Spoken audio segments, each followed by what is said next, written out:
Alright, hello everyone. Welcome to the stream for October the 26th. It is Saturday today, and I have running water again, which is fantastic. So that's part of the reason why the stream is so late today. So because I'm a lazy bastard who's also obsessed with cleanliness, I decided my solution to the whole no water in the house was going to be to just sleep in really late today and hope that the water was back up when I get up.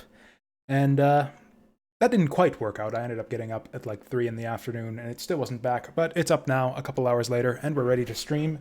So yeah, honestly, this is basically just kind of ended up being like a Saturday evening stream, like when I get off work. We're in right about that time frame. So the plan today is to finish up Rogue Empire.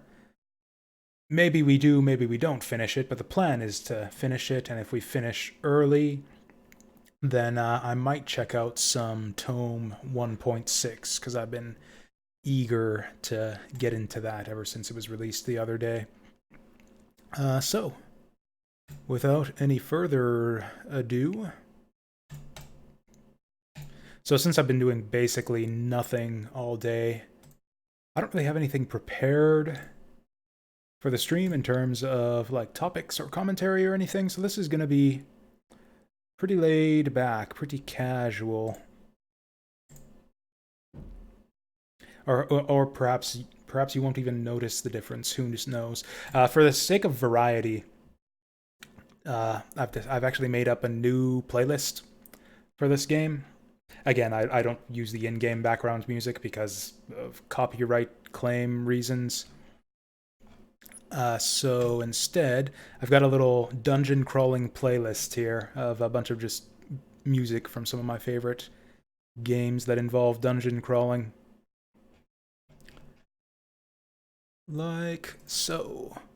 Oh, there we go. You know what? I don't think I set the replay gain on these yet. Oh, apparently I did. Hey there, Saturn Meteor. Oh my god, you're right. The acronym is TITS. I guess yeah, I'm gonna be starting up some trails in the sky pretty soon myself here. I don't know what the current plan is gonna be for the stream long term. Like I know I'm still going deep into the Fire Emblem series, kind of slowly working our way through that. Oh yeah, I think I had decided that that other one you gifted me, Dragon's Trap, was gonna be the next one that we try. Oh shit, it can actually fail. How is that any different from just breaking it down with my kick, then? Oh, I see, it doesn't do nearly as much damage. That is the unlock, right? There we go. It's like a wizardly amount of damage. Oh, hi there. Wasn't expecting to see you so soon. Man, he was chomping at the bit. He must have been like just waiting for me out there. Do I have any kind of teleport here?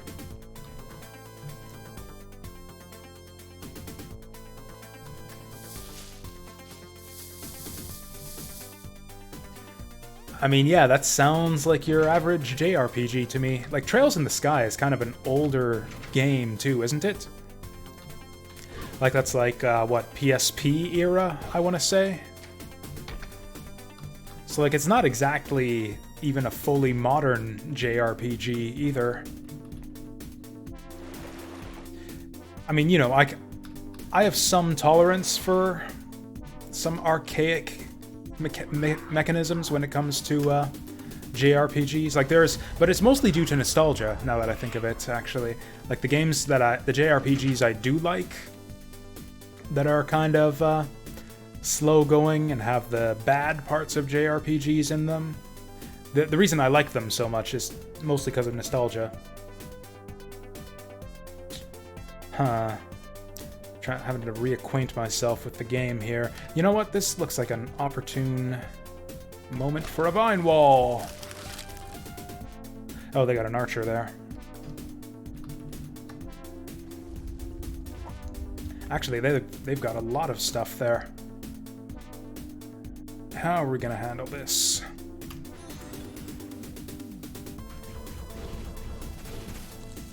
Oh yeah, that just zaps everything in range, doesn't it? What does this thing do? Nearby entity granting a bit grows to mana regeneration. I don't think tigers even use mana.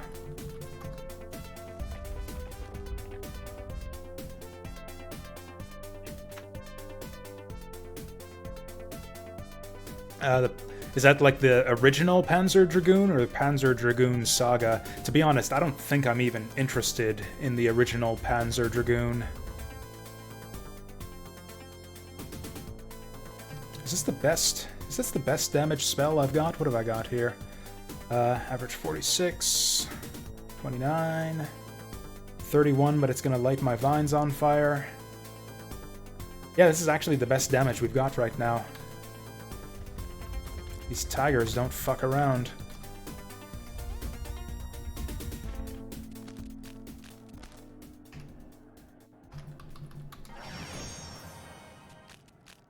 Oh, something's over there. There he is. Oh, that actually, that actually pushes them too.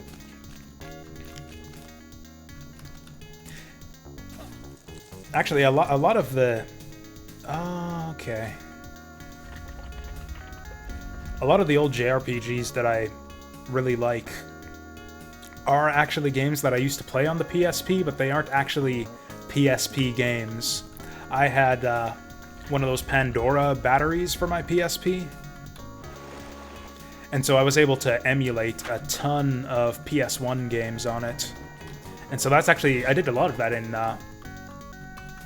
college, actually, was I would just spend classes playing old JRPGs from the PS1 era on my PSP.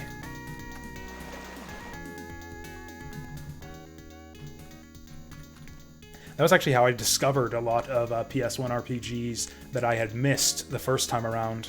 Like, that was how I played Suikoden 2 for the first time.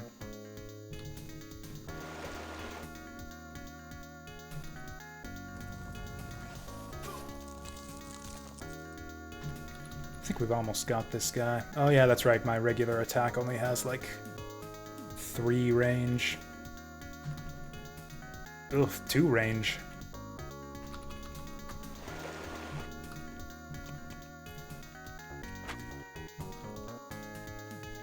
Is there any reason for me to be messing around on this floor? Oh right, yeah, I forgot to mana. I don't have anything I can do without mana.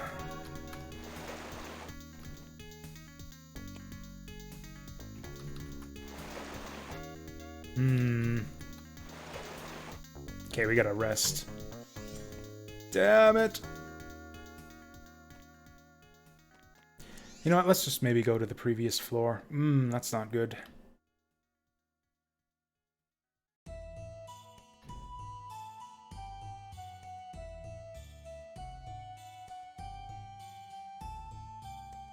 Now that I think of it, actually, a lot of my favorite old JRPGs aren't actually... The one thing that most of them have in common is that they're fairly quickly paced compared to their contemporaries. Like Chrono Trigger is pretty fast paced for a JRPG, both in terms of its combat system and the flow of its story. Same with Suikoden. Critical!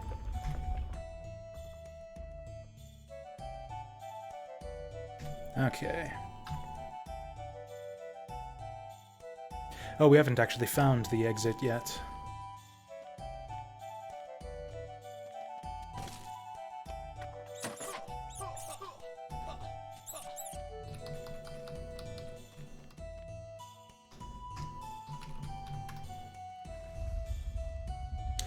Ooh, this guy means business.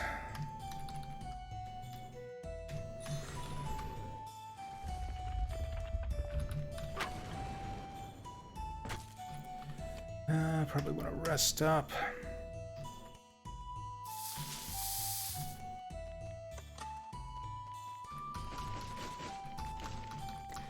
Weirdly enough, despite the fact that I've been sleeping all day, I'm actually really tired right now. I read that in some random article a while back that apparently oversleeping makes you more tired for some reason. I don't remember the logic behind it exactly. It's science somehow.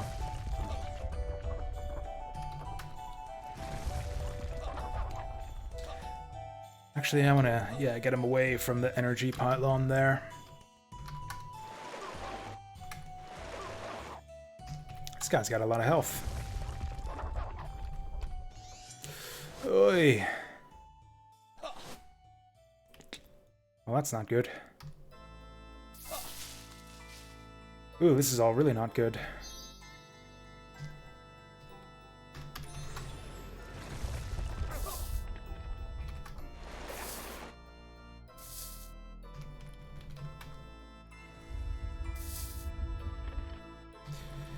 Yeah, I don't actually have enough mana to sustain all of these spells that I need to cast now that enemies are taking like 4 spells a pop. Things were going great before when I could just one-shot everything, but yeah, these days where we're actually having long, protracted combats, I do not have the mana.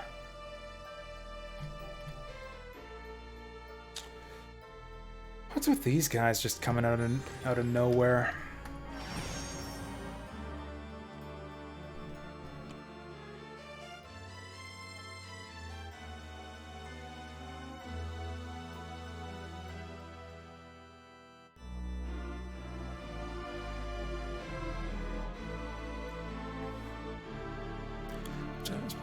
Televisions.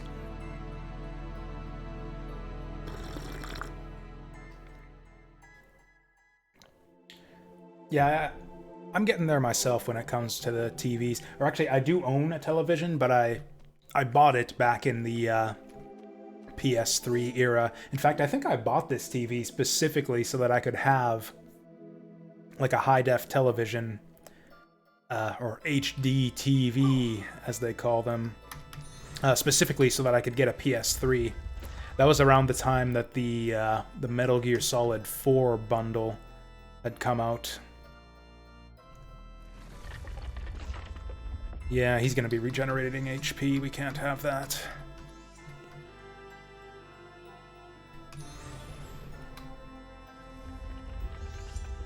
So I don't know exactly what year that was, but yeah, if anyone knows what year that was, you can basically date my my gaming history right there.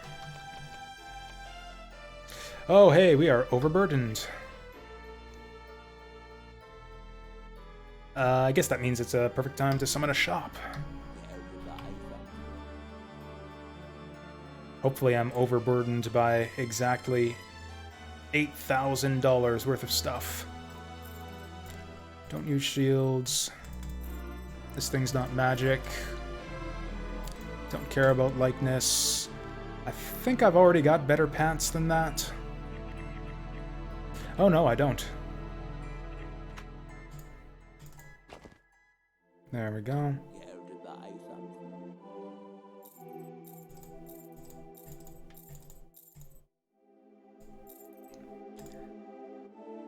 You know what? These potions are kind of... What is my carrying capacity anyways? Because, yeah, I'm carrying 2 stones worth of potion.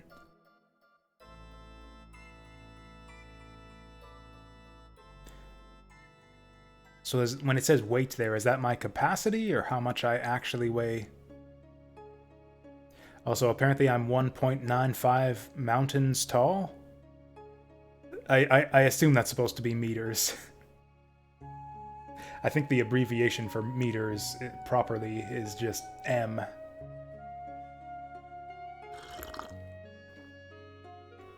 But yeah, I still own my old...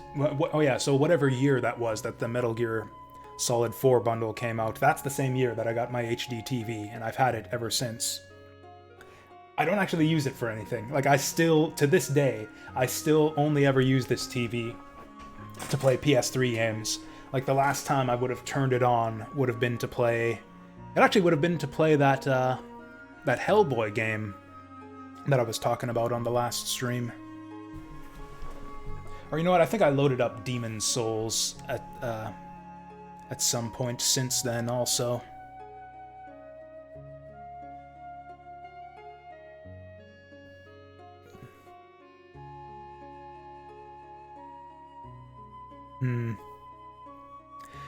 Yeah, in retrospect, I'm this PC gaming PC that I've got is probably the best investment that I've ever made, just in terms of gaming purchases.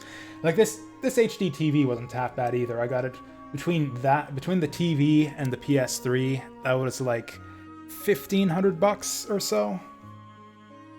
In what, like $2005, something like that. Ooh, spell power increase. How long have I been sitting on that? Woo, 2 spell power. All the way up to... Does it not actually tell me my spell power? Spell power, 55. So yeah, I spent about the same, actually, on my PC here. So yeah, the HD TV, yeah, I basically stopped using it, like... probably going on 6 or 7 years now. Basically, as soon as I got my gaming PC, I pretty much stopped using my TV entirely. And yeah, the quality of my gaming experiences has gone up dramatically since then. So yeah, I'm definitely on board with the whole PC Master Race meme and all of that. Oh yeah, I guess, yeah, that's right, we gotta eat sometime.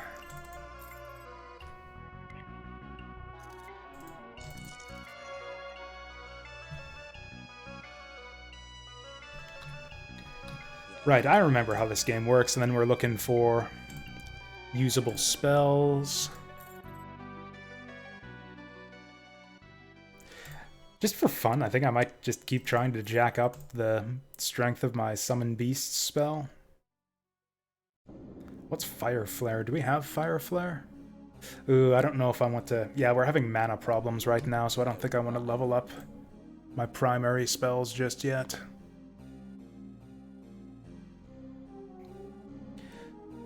Old games in my library that I've never touched. So I've got so many games on Steam, if any of them did disappear, I probably wouldn't even notice, unless it was something that I still play regularly.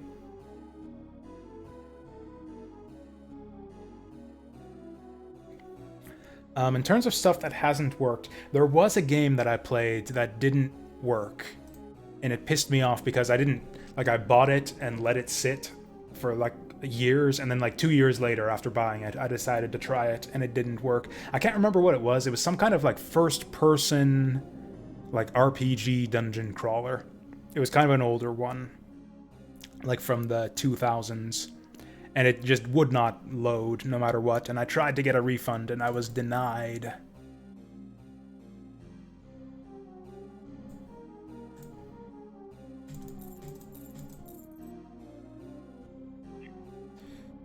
What else do we want to sell here?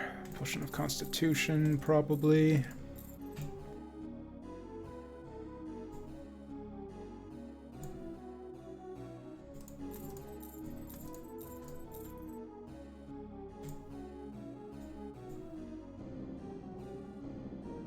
You know, I could quaff these potions of spell power whenever we get into combat with some kind of dangerous enemy.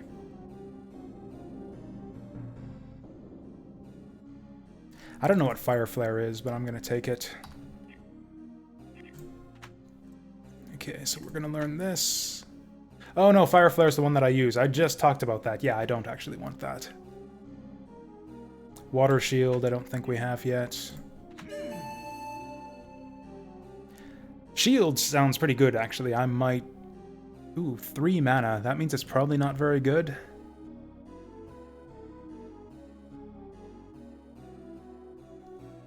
Yeah, the thing is, when I was building my gaming PC, I went with kind of the... Not exactly the top of the line, but the most cost-effective. Like, I've got a yeah... What is it? A GTX 970, I think it is? Which was considered to be the best price performance at the time. And honestly, I think it still is, like, 6 years later.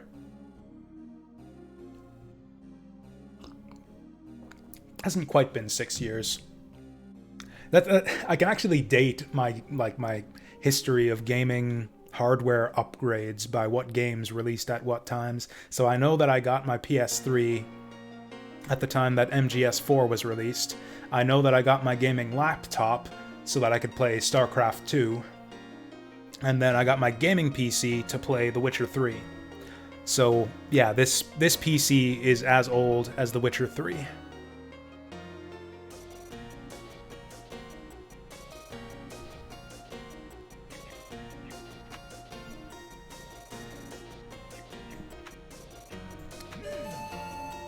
Yeah, I really need to reorganize my spell bar at some point. I guess I could just jack up Fire Flare a whole bunch and let Water Splash be my primary ability. They both cost about the same. Oh, this is probably gonna fail anyways. Never mind. Oh yeah, it doesn't even increase the cost that much. Yeah, let's jack it up. Cool, we got like Firaga Ga. Actually, there is a level 4, a name for level 4 spells in Final Fantasy, because it used to be they were just called like Fire, Fire 2, Fire 3, and then at some point, I think starting in FF8, they changed it to Fire, Fyra, Firaga. And then in some Final Fantasy games, there's a level 4 magic spell, but I forget what they're called. Ja, that's it. It's Fyra Ja for the level 4 spells. Oh, my Falling Boulder is only level 1. I could actually increase that too. It exploded!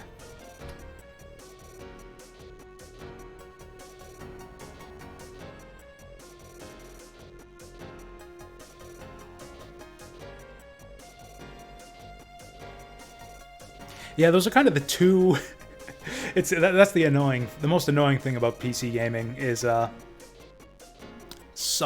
the software compatibility. So those are the two problems you have, where the game you're trying to run is too old or too new for you, especially if you're running on older hardware.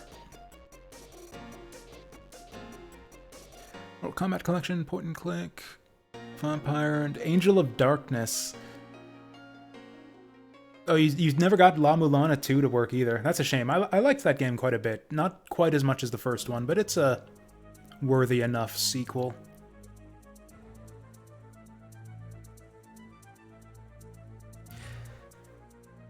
Yeah, based on all that, it kind of does sound to me like you need like a graphics card or a CPU upgrade or something.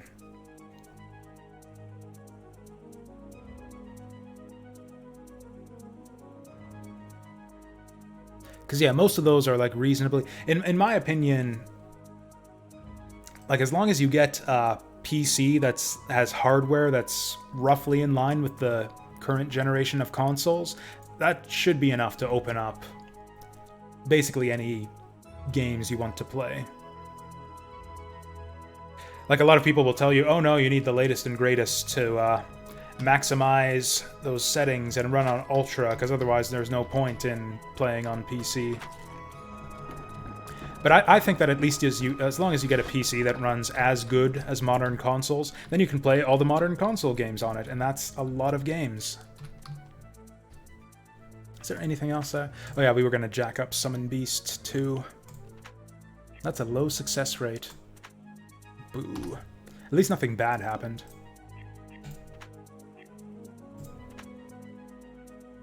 Am I just not allowed? The scroll's not going away.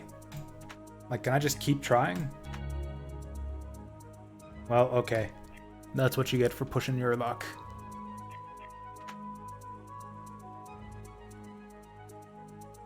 Holy Bolt is fine right now.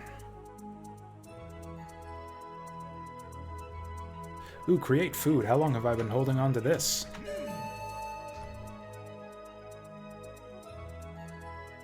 Vine Wall's doing alright still. We'll hold on to that.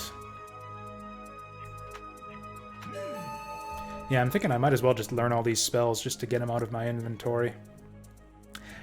Now things are starting to get a little bit out of hand.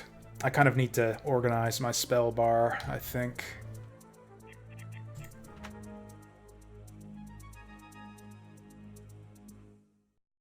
Yeah, I guess that's the other point, is no, you don't need a modern gaming PC, because even an old gaming PC that can run games from, like, really take your pick. Like, get a gaming PC from the year that can run games up to the year 2000, and, like, all of the good games up to the year 2000 is enough to last you for the rest of your life, really.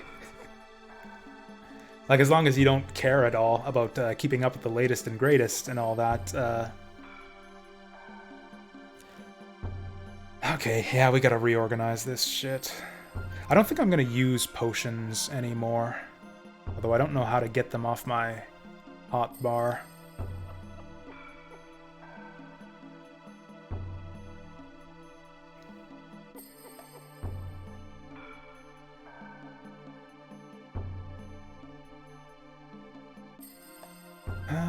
That all looks good. What is this? Okay, so I'm gonna get my most used spells on this one, I think. So utilities on the Fs, combat on the numbers. And then kind of the defensive stuff on the higher numbers. So like, yeah, all these spells I use pretty regularly, so I'll keep these. Summon Beast is kind of a meme at this point. Yeah, I can probably ditch that for my other hotbar. We'll put Magic Missile onto that. Not even using my racial ability anymore either.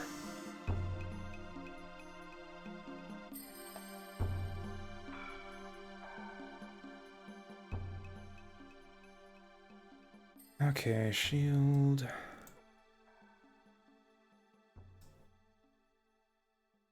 Yeah, is there a way for me to clear stuff off my hotbar? Because I think what I actually want on these two is better potions. So yeah, we'll go, like, health. And then get the mana potions here. If I can find them. There we go.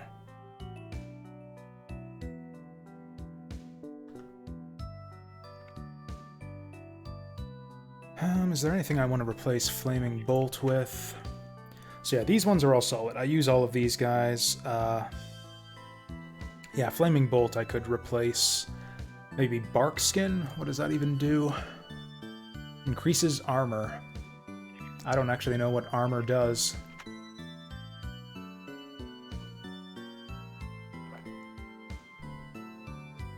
Okay, so it's just a percentage damage reduction.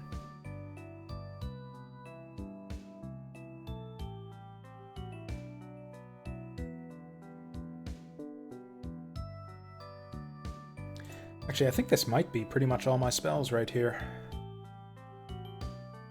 Yeah, I actually can fit them all on here. But I don't have Create Food anywhere. I think we'll stick that onto 9. And yeah, we'll just throw some of this other garbage.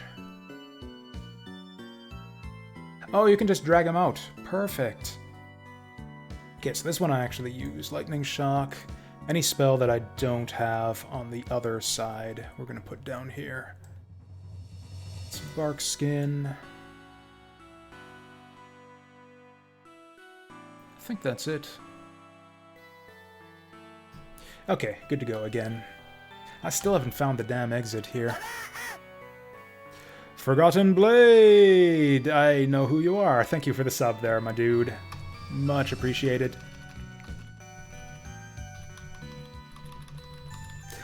So yeah, we're just playing some Rogue Empire here. I think I might actually be about to get destroyed. We'll see.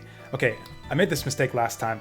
One of the cool things about this game Yeah, the water's back on finally. That's the reason the stream is so late today, is because I slept in all day because I didn't want to get up and not be able to shower. So it's just like, okay, I'll just sleep until 3 in the afternoon and hope that the water's back on by then, and it wasn't. And that made me kind of sad. So I was like, fuck it, I'll prepare for my day and then stream when I'm ready anyways. And then the water came back on like an hour ago. So then I'm like, I guess I'd better shower before streaming then. And so here we are, like 6 hours later than usual for the Saturday stream.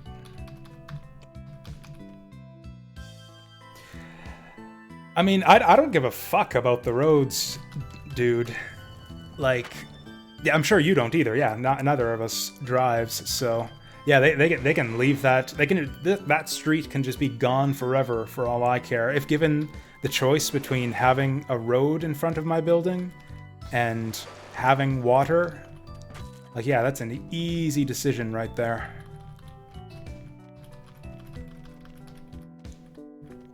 So I've had power. I always go through this, not exactly this existential panic, this sense of dread, whereas whenever the power goes out and it's like, shit, the power's out. There's nothing to do now. What if this happened forever? This would be like the end of civilization if the power never came back on. And that's just every time there's a power outage that lasts for a certain amount of time, I start going to that mindset. This is the first time I've had to deal with a water outage, and man, it's like that the level of existential dread there is like on a whole nother level. It's like, yeah, if the water went out for any appreciable period of time, it's like, wow, like people would die if that happened for too long, probably. Wow, these worms are way tougher than they used to be. That was a mistake right there. In fact, I think I want to TP out. It used to be we could just pop those guys with 2 shots of staff magic.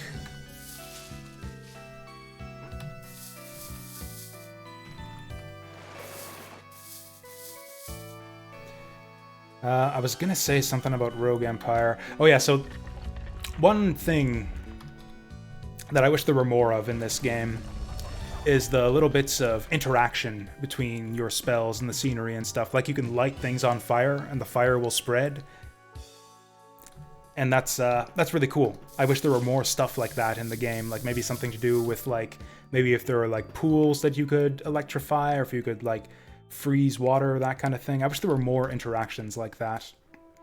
There's a lot of stuff like that in this game where it's like, oh, that's a cool idea. I wish there were more cool ideas like that. Whereas, yeah, like I've been saying this whole time, most of the time it's just very basic, bog standard, like mystery dungeon level, basic roguelike. Ooh, chicken on the ground. I'll eat some ground. Did that actually say ground chicken? No, it's grilled chicken. It's almost as good.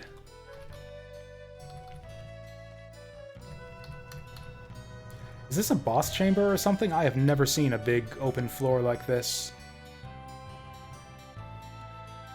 Okay, what's going on down there?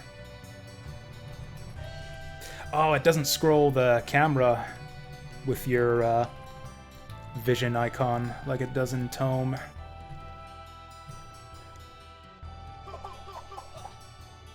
Okay. Well, I was bitching about how easy this game has been so far. Yeah, we're just gonna get two-shotted by the first boss. Feminine shadow figure shaped as an archer with a morphing tail provided a constant flow of arrows. Probably best to engage it in close combat. I'm gonna go ahead and kind of disagree with you there.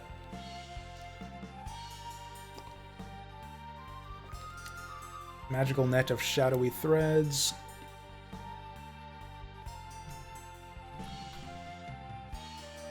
What?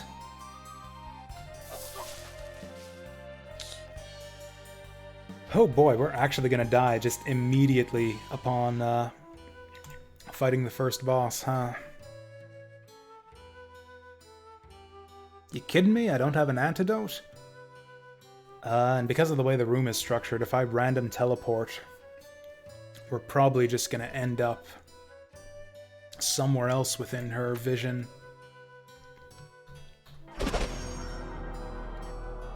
Oh, that's embarrassing. I hit 3 instead of F3, guys. Instead of water shielding myself, I holy bolted myself. Woo, lad.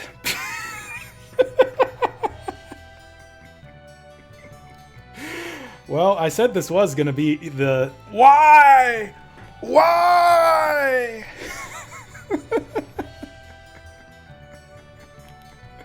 That's great. We have to put this on the leaderboard. Like, there's no way I don't post this for all the internet to see, right? No shame here. Everyone needs to find out about this. Oh, it doesn't actually tell you who killed you. That's a bit disappointing. Okay, and I was wondering about how long the game goes on for. So it looks like you start seeing winning runs at around level 40-ish. So we actually weren't anywhere near the end of the game. Oh yeah, that's the normal leaderboard too, on hard mode, which is what we've been playing most of the time. Ooh, this has me tempted. So there is nobody with a completed character on hard mode. If I were to challenge hard mode and go hard at it, we would be the first to finish it. This doesn't seem to be a super popular game, so if I did challenge hard mode and beat it, I might well be the first person to actually win on hard. Honestly, I don't even feel too bad about this stupid mistake here. Odds were good. We were just gonna... Oh, I didn't even notice the season thing. Oh, it's a monthly ladder. That's less alluring then. There we go. Yeah, it looks like a couple people get successful runs every month. Well, that's a bit less enticing. Yeah, I suppose this game has been around for a while now, since September. I thought this game came out in January. This must have been an early access game then. Because yeah, the release date on Steam says January. Well, that's all the more reason not to play on hard then. So we got a bunch of soul essence for that run, at least.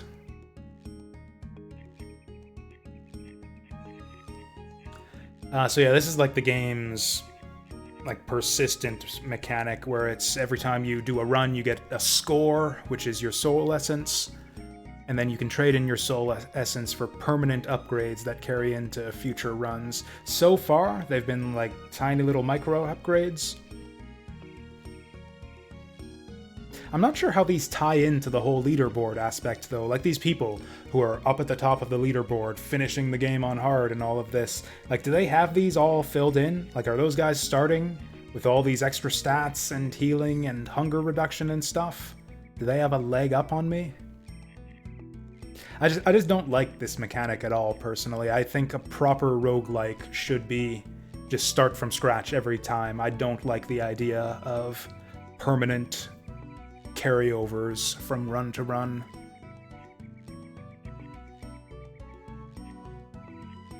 Nevertheless, I am going to take every advantage I can here. So we'll take Gold Saver. And we've got enough left for... What stat do we want? Do I play another Spellcaster this time and go with Intelligence? Actually, I think we are. We're going to go with Intelligence, and what I'm actually going to do is, now that I actually understand the way that learning spells works, we're going to go ahead and play a Druid. I'm going to go hard mode just because I don't want this run to last too long. I don't know. It's weird. It actually makes the game go slower when you play on hard mode. like as much as I've been complaining about the slow pace of the game, it's even slower on hard because the enemies have so much more health. But it feels faster paced because you're in constant danger, and the runs end in like less than half an hour because I just lose and die very quickly. So I've been enjoying myself on hard mode more, even though we've made hardly any progress at it. So we were a cat druid last time. I think I'm gonna go with snake druid. That 50% cold resistance is actually brutal. Like, some of the worst monsters in the game are guys that deal cold damage. You got those exploding slimes, those fishmen with the long range cold bolt.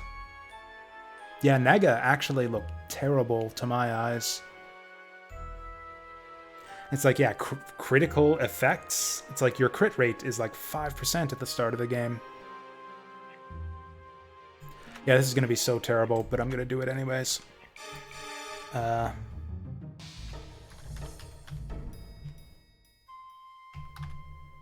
we go. Or do we want to be Sneck Jas? Yeah. Yeah, it has a better ring to it, I think.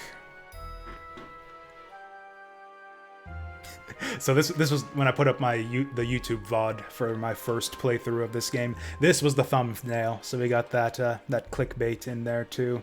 I think this is around the timestamp that I usually get for YouTube thumbnails too. About we're like 50 minutes in now, and it is probably just based on the timestamp. It just randomly picks a frame from the first like 30 minutes of the video. I like to think, though, that they have like a YouTube clickbait algorithm where it's like they like scan every frame of your video for something approximating a sexy lady, and then they just put that as one of your offerings for a potential thumbnail. Oh yeah, let's actually put this stuff on.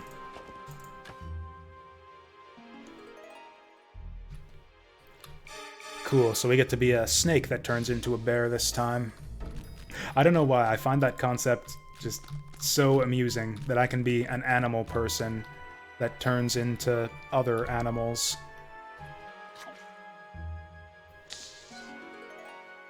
This run is going to end very quickly, I can tell already. Okay, we're going bear form.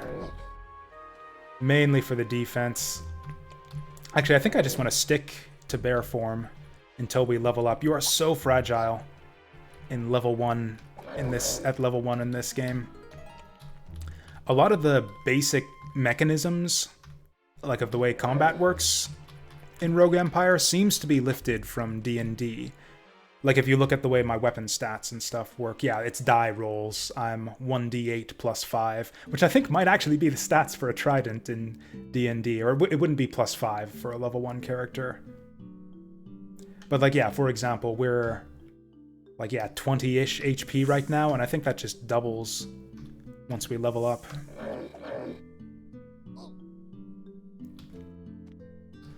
You know what? Let's rest. Okay, now I can't rest. Ooh, I've got no potions to start. That's not good.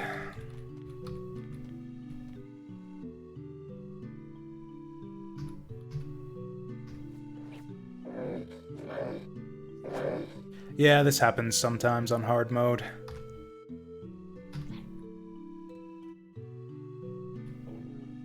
Okay.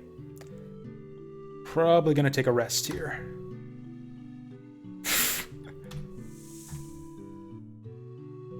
What enemy? These pumpkins are the worst. I can't believe these are like a floor 1 enemy. That's like one of the worst types of enemy in Tome, actually, is the enemies that drag you in. Enemies that can like pull you into a mob. That's actually one of my most common ways to die in Tome is that one the cultist dungeon where you have to save the redhead from being sacrificed. There's a bunch of enemies that can like teleport you next to them. Or no, I think it's a swap position. They like swap with you. So it's like they'll be in a room of full of enemies, and they'll swap with you. and then you get surrounded and die. My bear... Sorry, my non-bear snake is actually terrible. Holy fuck. Yeah, I deeply regret leaving the safety of bear form. That cost a turn? I think that's the first time I've ever used a stat buff potion. I had assumed that it was like a bonus action because quaffing health potions doesn't take up your turn. Or quaffing one health potion doesn't use up your turn. So I assumed it would be the same with the temporary stat boosts.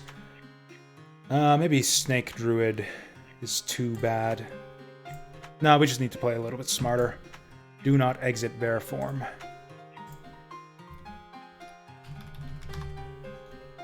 So the reason I wanted to exit bear form there, the reason why I basically threw my life away, is because of this equilibrium thing.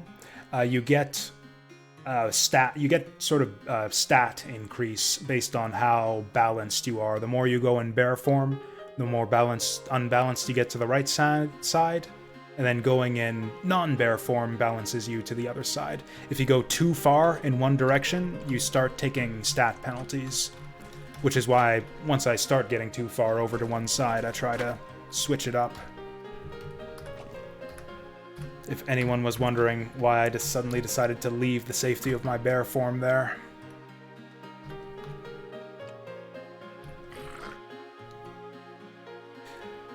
Still though, since we're... Yeah, I should actually do like I said. We'll just stay in bear form until I level up.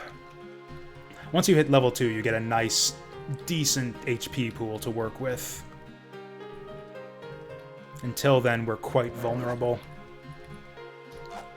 In fact, I think the majority of my deaths so far in this game have been in this starting area at level 1. Once we get to level 2, then we're reasonably safe. I have very few deaths at level 2. You're kind of out of the danger zone once you get your first level up, but yeah. Lots of deaths at level 1. At least on hard mode. On normal mode, it's way, way easier. You take like half as much damage. I've actually got some goodies to play with here. Oh, we got magic armor right on floor 1. Oh, hello.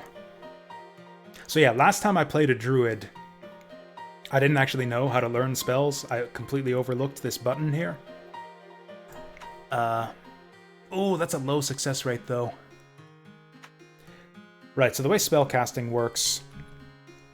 Ooh, that's a lot of dudes. What a floor layout, my goodness. Cool, bunch of high damage rolls there.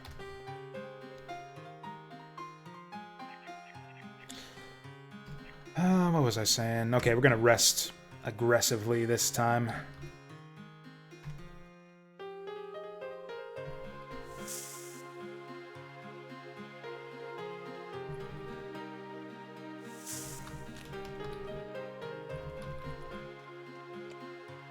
Right, so yeah, the way learning spells works is so you've got a bunch of items you can use, just like in Mystery Dungeon. You can pop them to cast the spell. Scrolls are a one-shot. Wands give you multiple uses, and they're rechargeable if you find a mana crystal. If you can also consume all of spellcasting items in order to try to learn spells permanently. But there's a chance for that to fail. And your success rate for learning spells is it's partly based on the item that you're using. So like a spell book is a 100% chance to learn that spell. Wand is a slightly higher chance, and then scrolls are a very low chance to learn the spell. And your success rate in learning spells is also influenced by your intelligence. So if we jack up our int here, then we'll have a slightly better chance of learning spells. Okay, I'm not going to make the same mistake. Yeah, Command Beast is an amazing spell, despite being only a common, so we're going to take it at the first opportunity here. overall, I'm not really sold on this whole card drawing system for getting your perks on level up. I would prefer the good old traditional skill tree. Also, a lot of the basic abilities are just kind of boring crap that I don't want most of the time. So yeah, this jump over and intimidate, these are just generic abilities that every class has an opportunity to draw on level up. Command Beast seems to be a druid-specific one. So sometimes you just don't draw your class abilities and you end up with just generic, boring crap, which can be a bit of a shame. And you only get a card every second level. So like if you get a bad card on your first level up, then you're kind of at a significant disadvantage. Oh, you know what? I accidentally my spell bar.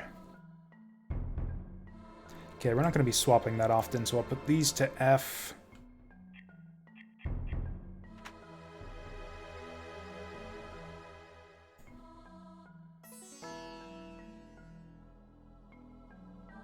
Oh, hey, they actually explain the way all of this works. Yeah, so you start getting penalties to your stats the more you go into one side. The big disadvantage of going in animal form too much is you get a big XP penalty if you spend too much time in animal form.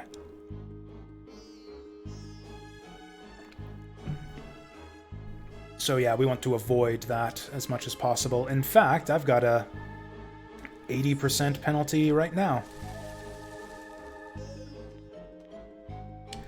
So yeah, we're gonna snake form a little bit to fix that up.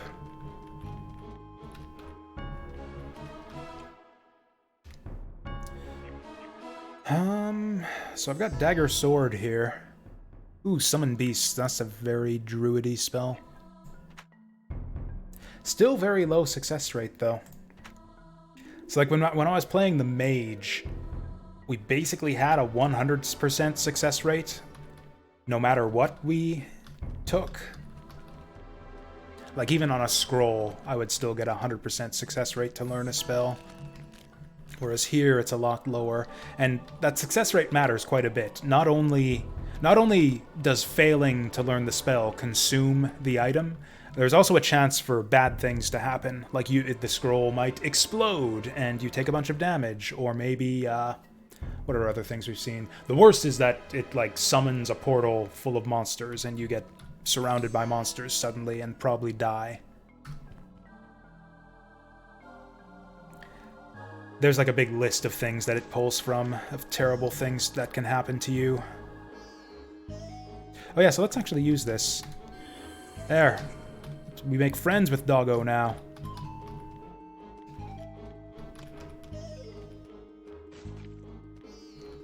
Oh, he actually is following me.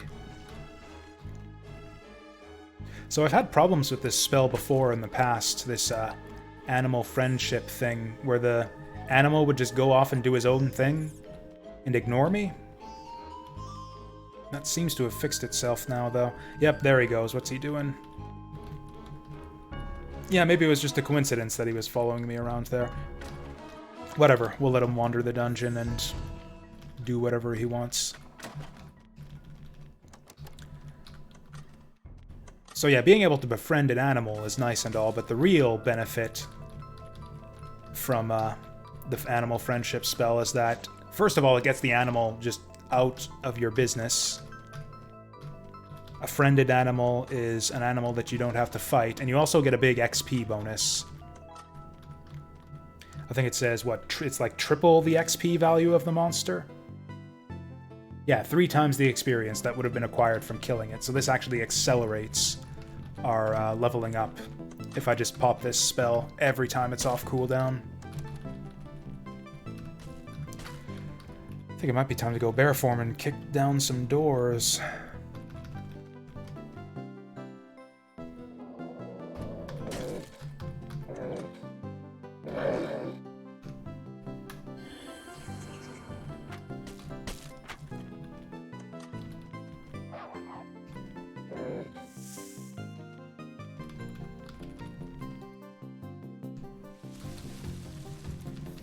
There we go. I want to keep things nice and balanced.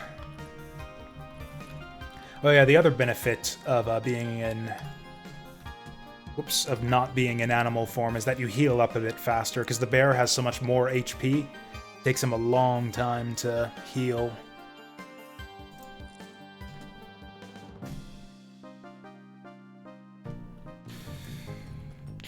Although it also takes us a long time to heal, just because I don't have a lot of constitution just yet. Get him! Okay, he did not get him there.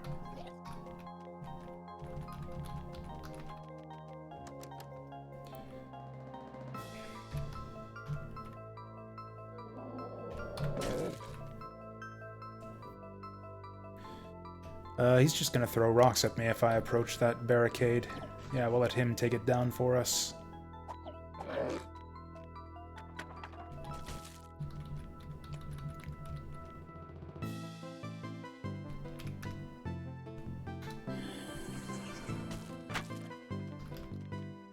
I'm actually surprised that they let you keep your spellcasting while in animal form.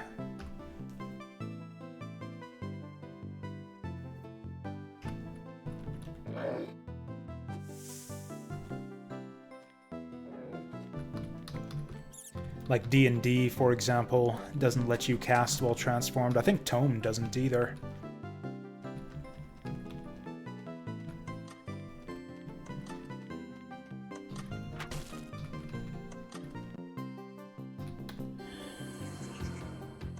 Yeah, 50 turn cooldown seems like a lot, but the dungeons are so massive and enemies are so sparsely littered throughout it that it's like, yeah, you wait 50 turns, and like your spell is just off cooldown by the time you need to use it again.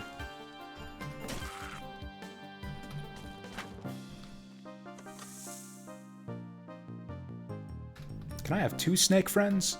Oh, I've got 2 snake friends. This is actually rather cute. I wish I could keep these guys around a bit longer.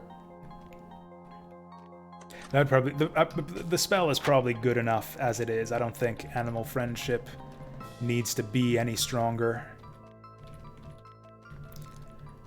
But yeah, at least as far as I've seen so far, like an actual like pet-based summoning build is actually not super viable in this game. I forget, are we going down or up? I think we're going down. Yeah. Pet rat? No, I don't think it's worth wasting my cooldown on a rat. There we go.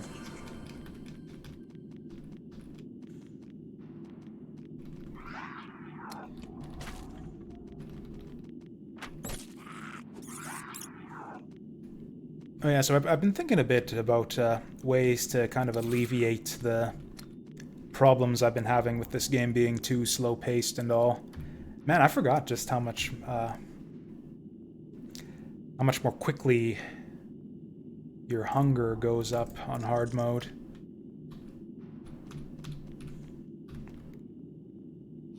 Because that's kind of the way I see it. Is a lot of the times, like, problems that players have with the games are actually player problems, and the solution is to play differently. So I was wondering, it's like maybe my problems I've been having with the game being too slow-paced might be problems with me, so are there things I could do to kind of speed things up on my own part? One thing I considered is that I haven't been really using the auto-explore function very much. Ooh, a gold card! Holy shit, I've never seen one of these before. I thought purple border was as good as it gets. Well, obviously we take that. That's the other thing about the whole card draw system, is it kind of reduces the amount of interesting choices you have a lot of the time. It's just like, oh, I can take some crappy bonus, like a crappy +1 bonus for a stat that I care about, or I can take the +3 bonus for a slightly less useful stat. Could I have befriended that slime? Might have been worth a shot. Also, did I heal my poison there by transforming into a bear? I can't befriend any of these guys. This isn't going good. Do I have any healing? I still have not picked up any healing potions. This is horrible. I'm just gonna use the Scroll of Nature regeneration. Oi!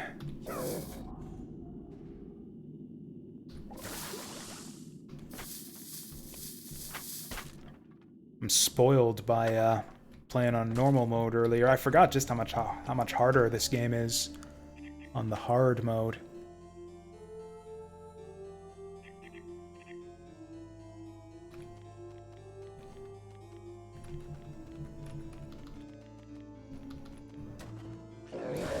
Okay, I need to learn some kind of projectile here, because those...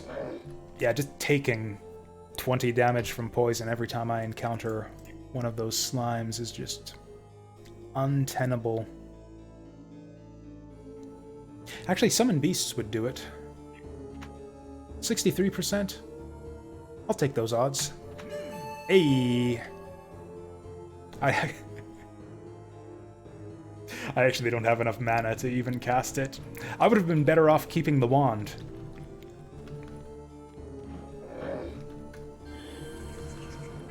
Yeah, with the wand I could at least cast it, and maybe if I found mana crystals I could even recharge it.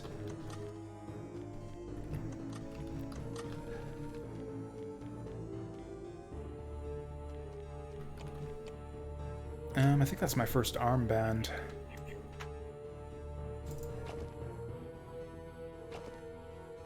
Oh, no, it isn't. Boo. Is that it for this floor?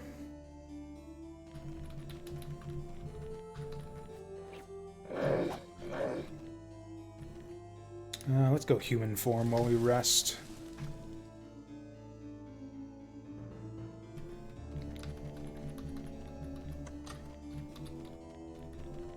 Oh yeah, so I was talking about auto-explore. Yeah, the problem with auto-explore in this game is that it's super inefficient. And that actually matters because you have a hunger mechanism in this game too. So it's like if you just go auto-exploring all over the place, then you're gonna end up hungry a lot of the time. Which is probably fine on normal mode, because you barely have to eat at all. Oh boy.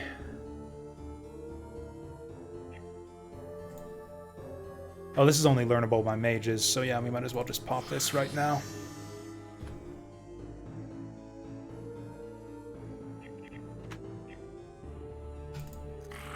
Oh wow, that actually conjured quite a bit of food. Now I just gotta get this poison under control.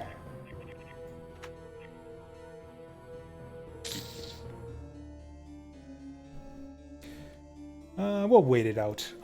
Okay, we'll go bear form to give me a bit of extra HP to survive the poison. Oh, am I immune to poison in bear form?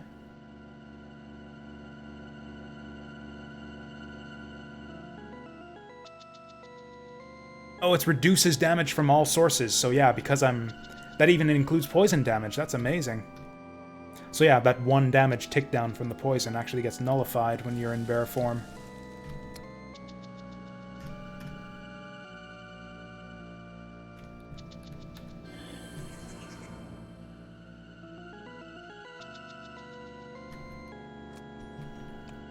Ooh, my first pair of shoes. Wait a second. Wait a second. Why are snakes wearing shoes?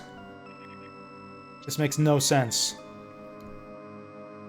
At some point in the future, they've got to add the update where you actually get to see your armor on your character, where like all of this equipment actually shows up on your sprite. And then they need to demonstrate to me exactly how our snake man here is wearing these shoes. I'm picturing like just a sandal like flopped onto the edge of the tail there. Like just on the end of his tail. But then it's like you're not really using the shoe for its intended purpose. It's just kind of there this kind of decoration.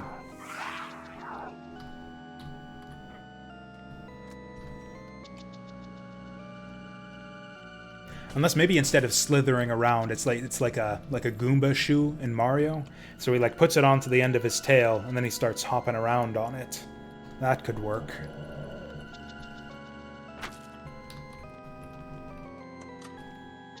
Shit, hungry again. Does bear form increase my hunger? Doesn't look like it.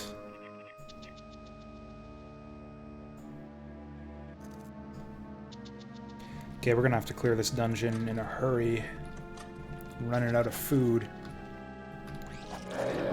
Yeah, I think I'm just gonna always play it, to the extent that I do play this game anymore in the future. I think I'm just gonna play it always in hard mode.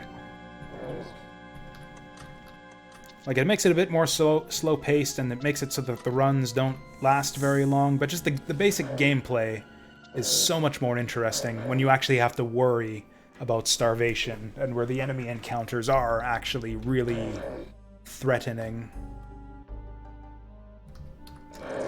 Oops. I guess that's fine. Oh, that's not fine. What do we do?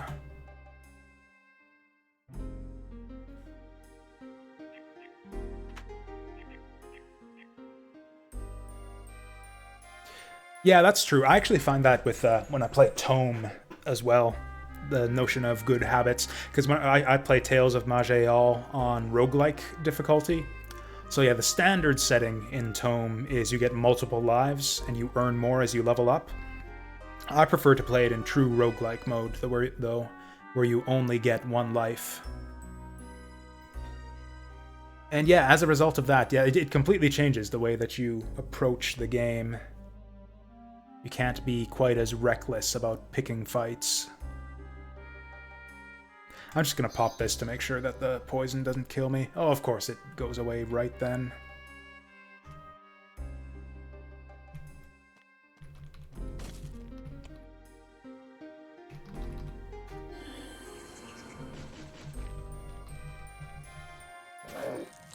This is the fucker I was talking about. Yeah, this is the most annoying enemy in the whole game. And I've got a 50% weakness to his main attack. Those cold bolts. I think I'm actually gonna rest up here.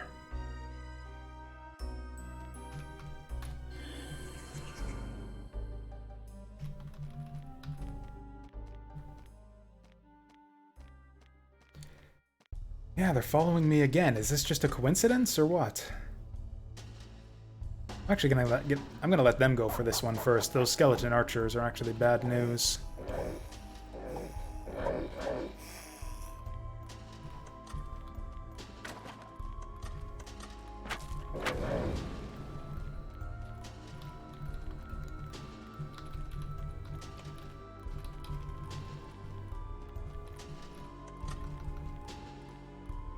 Ooh, that's one of those champion guys. So the champion monsters are significantly buffed on hard mode. Also, he's gonna be pelting me with rocks through the gate here. I don't know why I went in for this fight. He's gonna destroy me.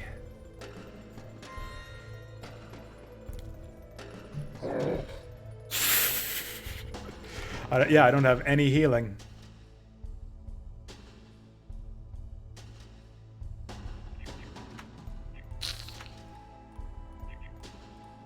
Oh, I totally missed that I had this flail. Not that it matters when I'm in bear form. Oh well. Yeah, I significantly I thought, oh, he's a gnome, so he's like a ranged guy. They tend to go down in one hit. So I thought that I could get the best of him once we get into melee. I forgot just how much they buff the champions on hard mode. Also, in my defense, yeah, Snake Man Druid is actually a really bad class-race combination. Let's do something effective this time. Oh, you know what? I haven't played a Tree Man yet. So minus food consumption, so they seem well suited for hard mode. Immune to poison, so that's really helpful in the early game where poison takes away like half your health. They're weak to fire. I don't think I've actually seen the monster that does fire damage yet, at least not in the early game, not till you start seeing fire elementals. Spell power, intelligence, constitution. Minus agility. So this seems like a spell casting type guy for sure.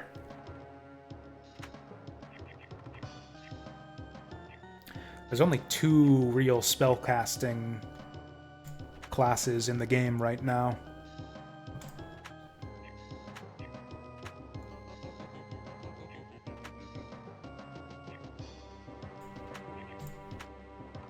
Yeah, I'm gonna try Mage again.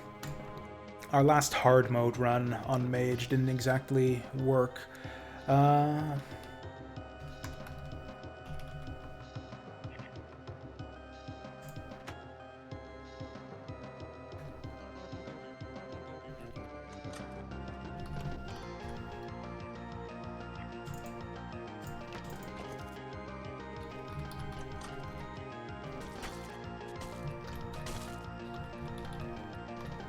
Sorry, I'm distracted by how awesome this background music is right now. I think this is from Circle of the Moon. It's from one of the... Why am I playing this like I'm a fucking barbarian? Oh my god.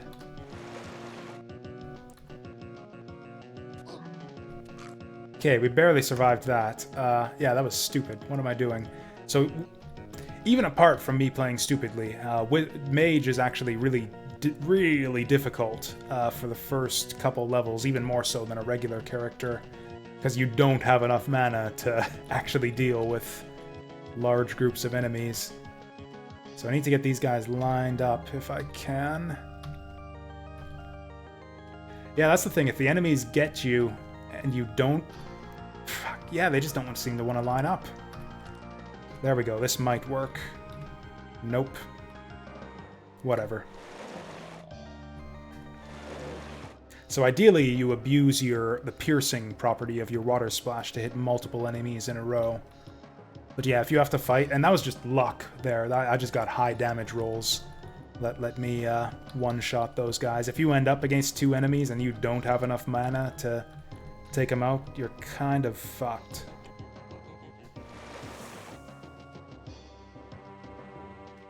Did I accidentally eat something? Why is my stomach full?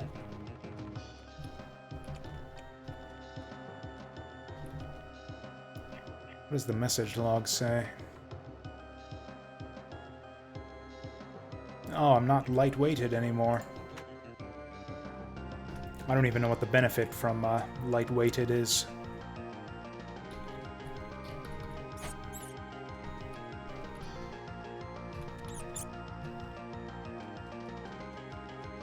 Oops. Actually, this is the smart way to handle that. Whoops, no, that's auto-explore.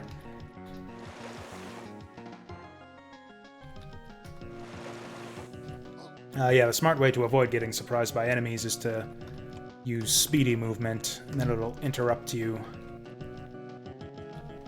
Now, I don't like the way that speedy movement, so it's basically auto-move forward. Unlike with the auto move in Tome, though, it doesn't. It'll interrupt it if you encounter an enemy, but it doesn't interrupt it if you encounter a crossroads. So, like, you kind of have to keep an eye out and manually stop yourself once you hit an intersection. Can I learn summon beasts? Ooh, no, I still don't have the intelligence.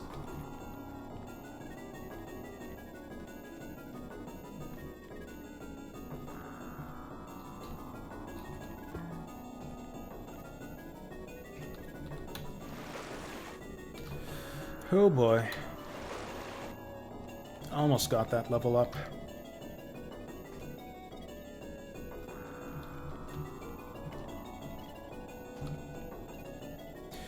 Okay, it's Does it not even interrupt it when you encounter an enemy?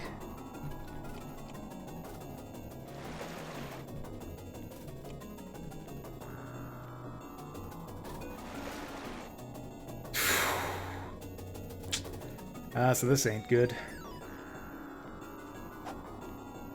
Yeah, he's faster than me.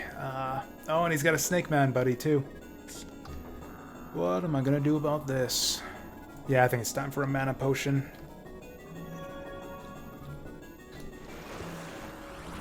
There we go.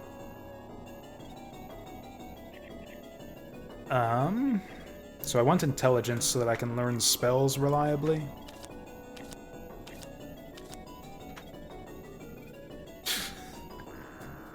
Okay. I don't think I've seen any freezing spells yet. Even that one mage run we had that actually went on for quite a while. Still never found any spells that freeze people.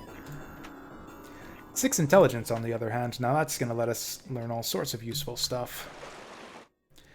So okay, I just earned at least 7 intelligence there. Let's see how that affects our learning rate. Not bad.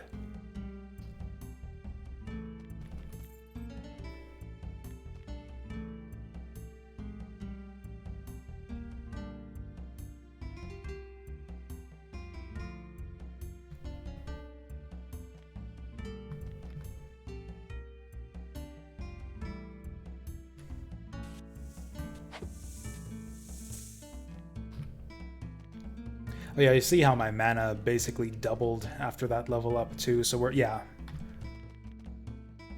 Having enough mana to cast our spells is less of a problem now.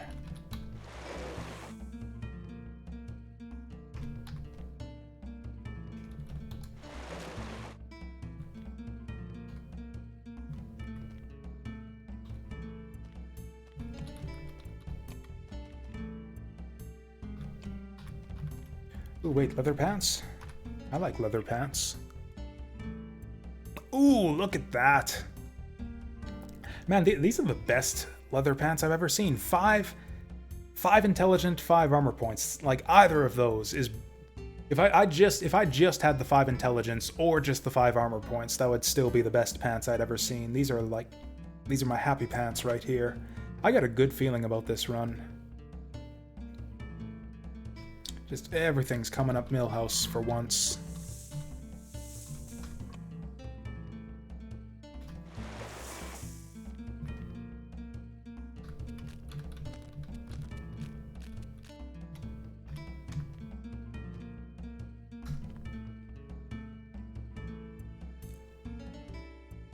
There we go. Weirdly long loading times in this game sometimes.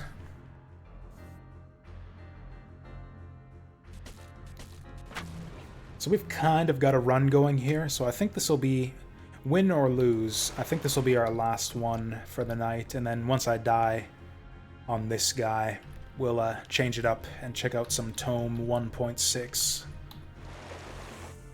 Because there's a lot of stuff that I'm really excited to check out for that. So if anyone here has actually been following my Tome playthroughs, would you guys like to see me finish up our current Skeleton Defiler playthrough? Or no, Skeleton Writhing one? Or should we just forget about it and start one of the new reworked classes and check that out?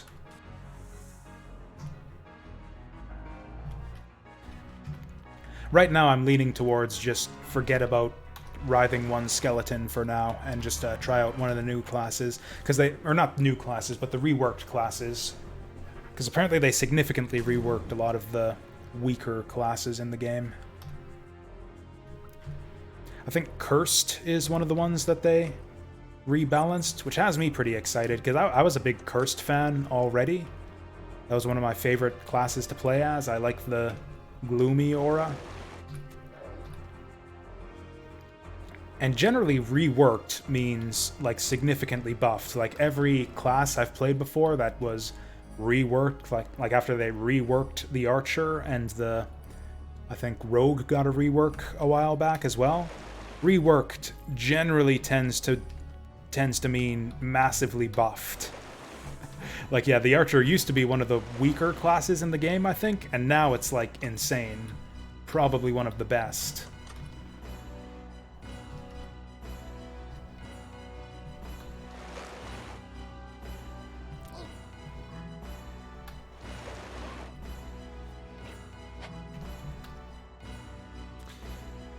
Huh, still having mana problems.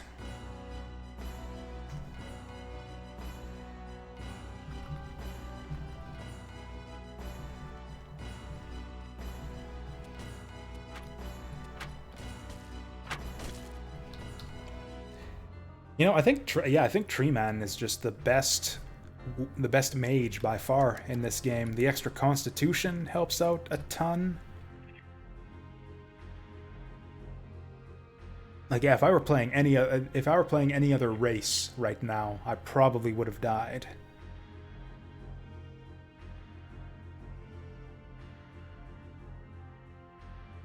Do I have anything good right now? Kind of want to kick down this door, but I don't have the silver key. Oh, that's not even a door key, that's a chest key. Yeah, we'll leave the door for now.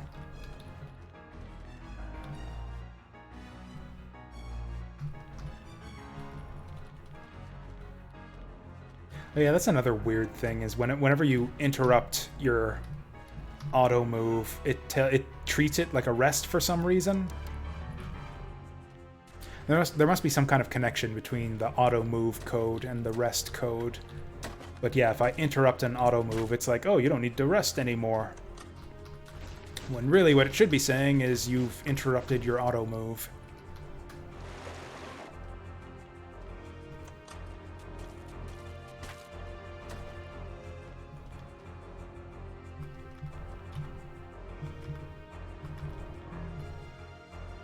Well, that wasn't very nice.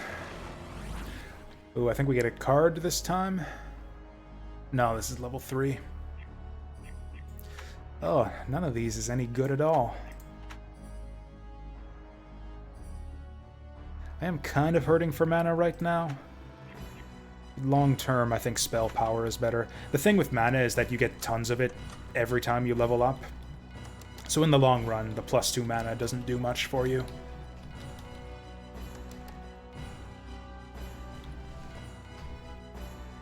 Can I not even... The exit must be behind one of these locked doors. Oh no, here we go. Oh, we found our shop too, but I don't think I have any money.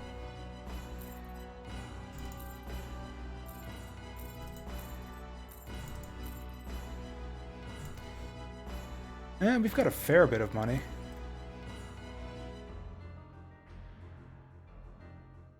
Nothing great to spend it on.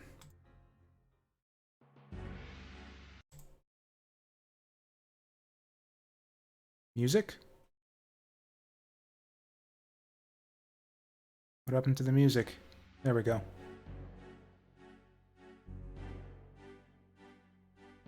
Oh, hey, I was just complaining about all the friggin' locked doors around here. Yeah, we'll take that. I don't know that I'm really worried about food as a tree man, so we'll just leave that for now. A little bit of extra armor would help too. There we go. Phantom presence. I haven't seen this before. So random location in the dungeon, providing insight about the location. Line of sight provides. Line of sight provided depends on caster's spell power.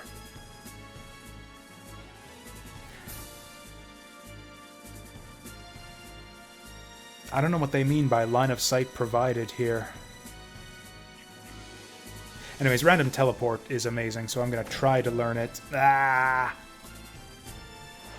At least it was only one enemy summoned this time. Last time it exploded and I had to deal with like 3 water elementals or something stupid.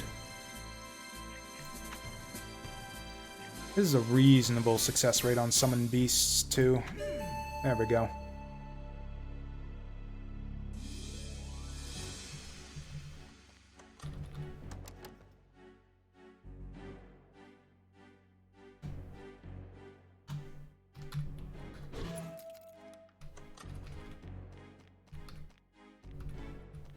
Oh, but you know, the exit was here.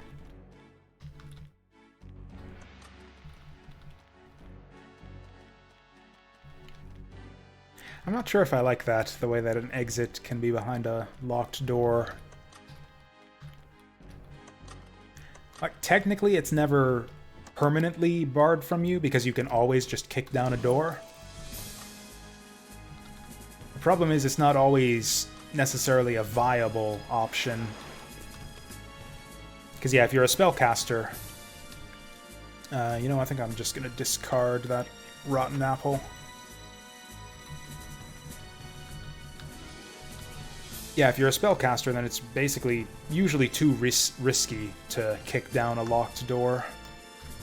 You end up ditching like half your HP, and if there's something nasty behind that door, then yeah, you will have wished that you did not kick down that door.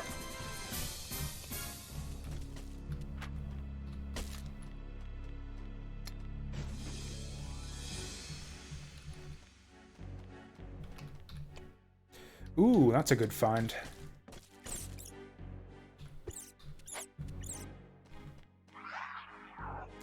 Yeah, I think we're just gonna let this...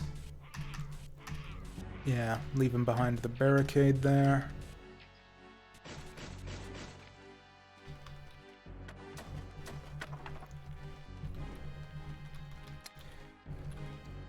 As tends to be the case in video games in general, wizards are kind of a slow build-up class in this game, where it's like super precarious in the early game, when you have very limited mana, only one crappy spell to work with, and then as you learn more spells and get more mana, you just kind of become insane. We're not quite there yet, but basically it seems to me like there's a couple key spells that like really up your power level as a mage in this game. One of them is Vine Wall. I think Vine Wall is like borderline broken. As long as you don't get surprised and by an enemy right next to you. As long as there's one space between you and the enemy, you can just Vine Wall and just plink away at them with impunity.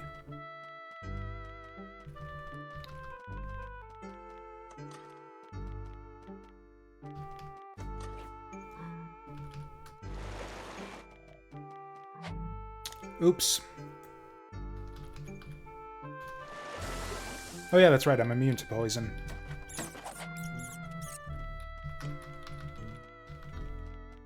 I don't know why I put this on my dungeon playlist.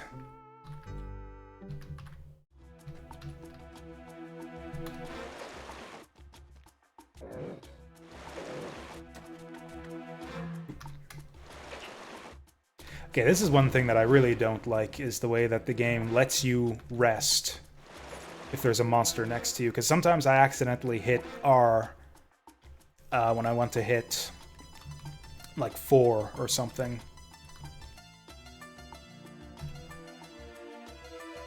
Because yeah, in Tome, if you try to rest with a monster next to you, it'll just say, oh, there's a monster here, you can't rest. In this game, it's just like, okay, you want to rest? We'll just pass turns until you take a hit.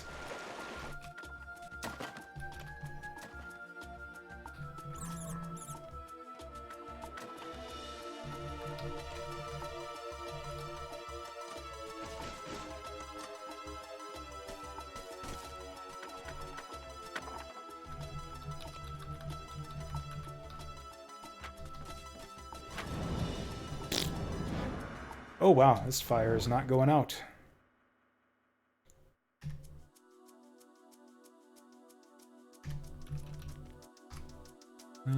Oh yeah, the exit was way back there.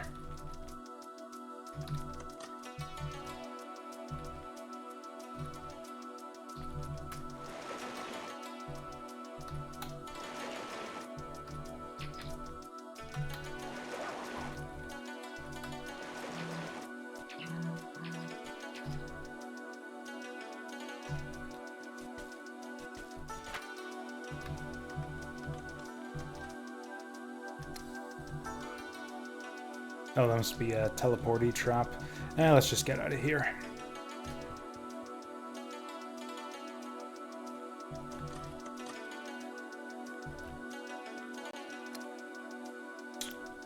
Huh.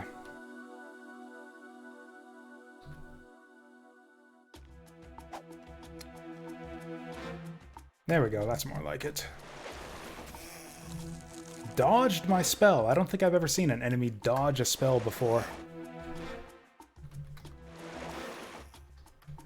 Just about level 4.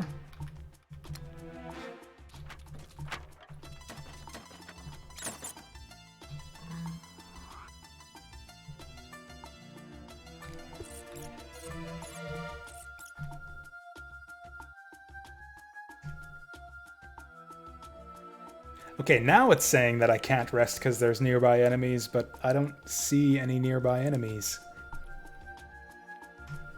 There we go. There's quite a few bits of jank that I've noticed so far in this game. There it is. Ooh. Yeah, I guess we'll keep jacking up the spell power.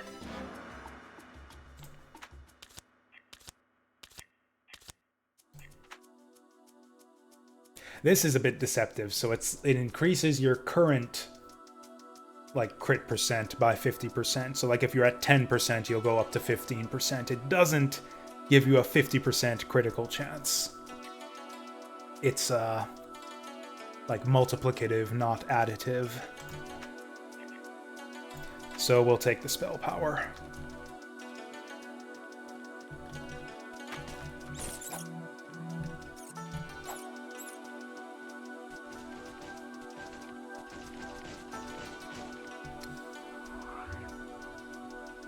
Okay, whatever.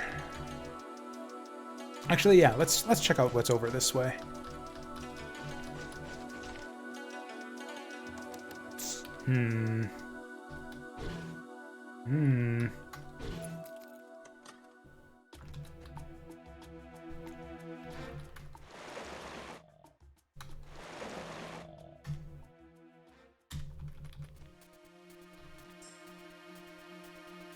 I am super suspicious of this nonsense here. This is like a treasure room? I have never seen one of these before.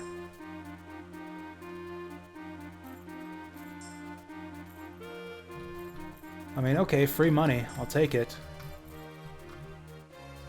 Was there supposed to be a door on this side too, blocking it off? I've seen, like, locked treasure rooms like this before, but I've never seen one out in the open.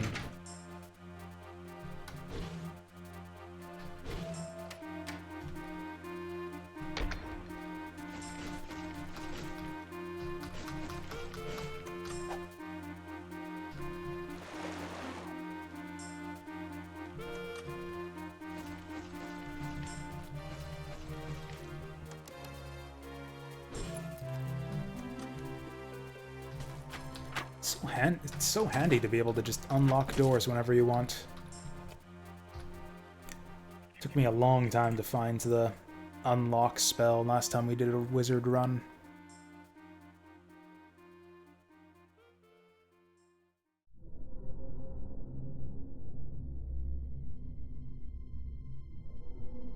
I can't remember why I opened my inventory just now. Oh yeah, that's right, we picked up a belt.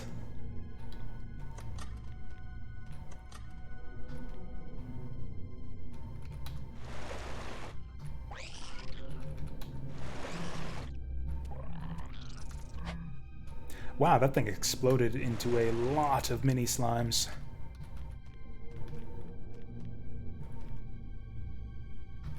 Oh, a shopkeeper just showed up. Wait, that's an upstairs? Are we going up all of a sudden? It's so damn confusing when it's like you're going down in some dungeons and then all of a sudden you're going up.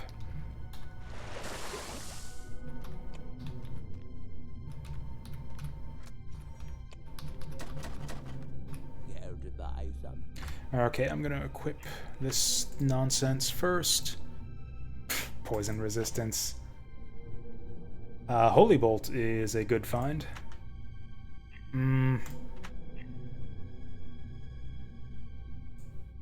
Oh, there's our freezing spell. Of course, on the run where I pass up the ability. That would buff our freezing spells. I actually find a freezing spell.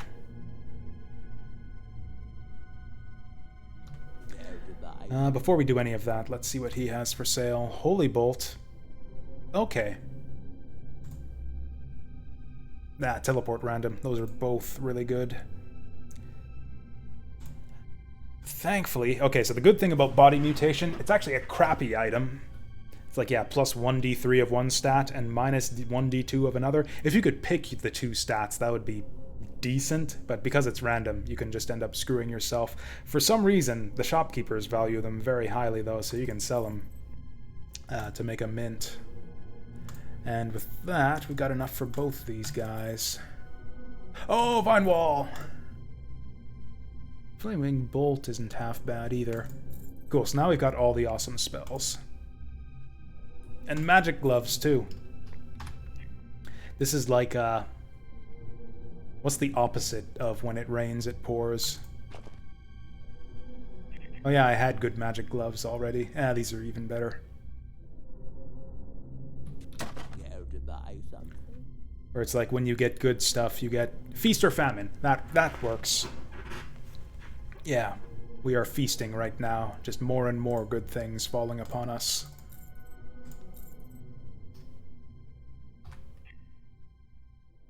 Okay, let's prioritize here. So what I think I actually want to do is learn this from the scroll. Because that's another thing that affects the success rate of your spells, is the current level of the spell. So I can get a 100% chance from this, or I can try it off this first. Well then.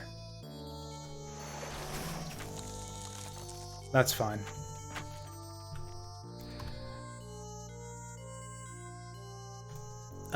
Yes, this is from Shining Force 2. Yep.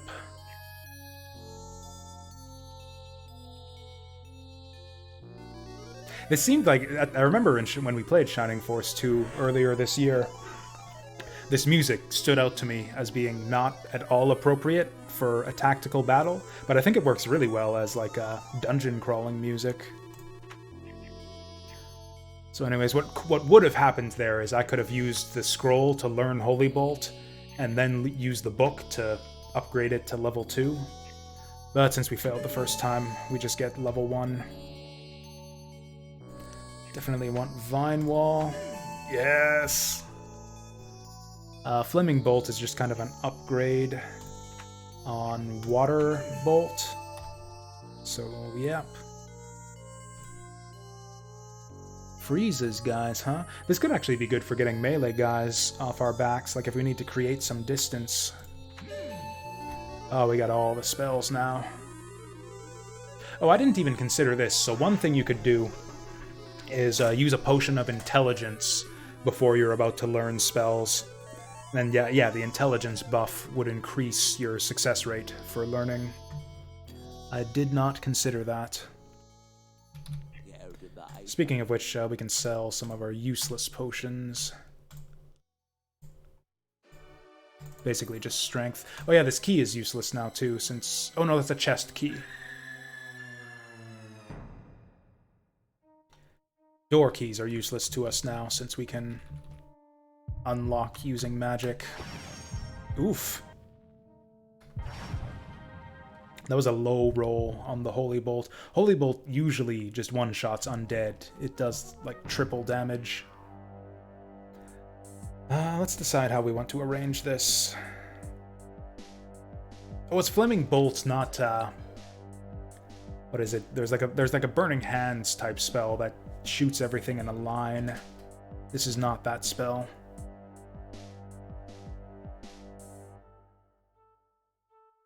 Yeah, this works. In fact, oops, oh wow, that guy is way speedier than I thought.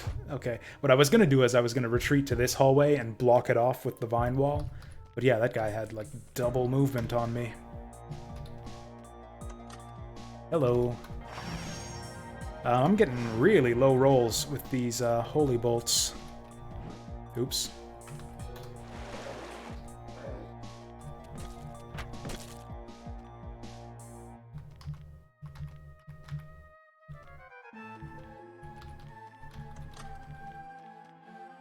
Oh, that's the trap I stepped in earlier. Yeah, that's the whole dungeon. Oh yeah, there was that locked room in the bottom right. I don't think it's worth it.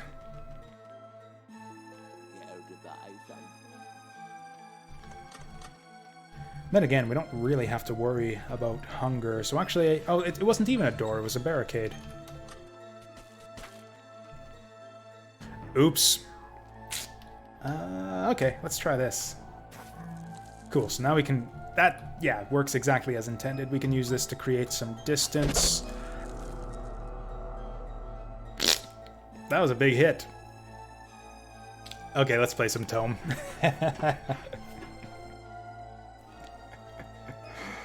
Yeah. I'm still intrigued by this game just because I'm being so bad at it. It's like the classic Diablo-esque problem where you're just like stomping through mobs and then the champion appears and it's like, oh, I'm gonna continue stomping. And it's like, no, champions don't work that way. Our one big problem on that run was the lack of reliable healing. I guess a teleport. I could have used a global teleport there too. That would have worked. Did we get much soul essence there? And I don't have to spend on anything. Yeah, like this is a fine game and all. It's just it's hard for traditional roguelikes. There's not a lot of them out there, but the ones that exist already are like institutions that have been around for decades. Like it's hard to make a new traditional roguelike that's gonna compete with the likes of ADOM and Tome and Angband and NetHack and all these games that have been around for literally like 20 years or more. So like it's like this is a good game, but it's hard to recommend it over all those other ones I just listed, especially when all those other games are free. Like you can play Tome for free if you want to. Like why play this for 20 bucks when you can play Tome for free? It has potential though. Solid fundamentals. I am going to keep an eye on this one. Like I'll probably pick this game up again like the next time there's a major patch. I'll revisit it, but right now I don't feel the need to play any more of this game. What is this? Gathering score and soul essence gathering bonus. Yeah, whatever. Let's just go do some Tome.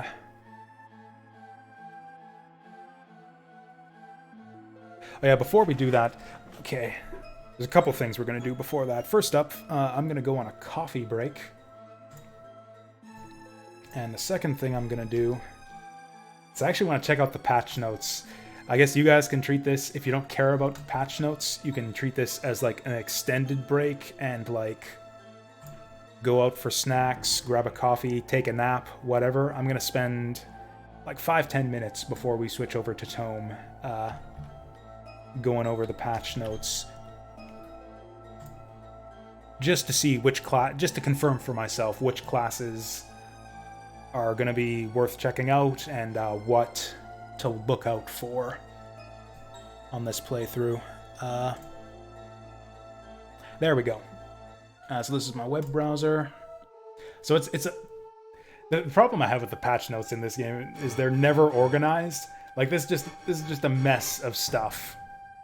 So I'm basically just going to quickly go over every bullet point and try to pick out the stuff that that seems the most significant to me, because there's a lot of just random crap that doesn't really matter at all. Classic UI can now cancel buffs by right-click. I'm never going to use that. And then there's stuff like revised summoners. Also, stairs up to Dark Crypt. I don't even know what that means. I think that's the undead starting area. So we're going to separate the wheat from the chaff here in just a minute. Before that, though, I'm going to grab some coffee. Oh, I don't actually have my break notice on this scene right here. That's fine. We'll add that real quick. Let's get ourselves some text.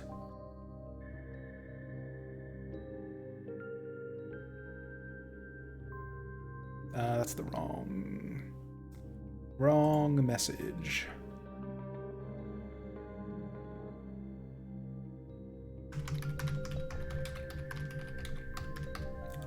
There we go. So yeah, we'll be back in just a couple minutes.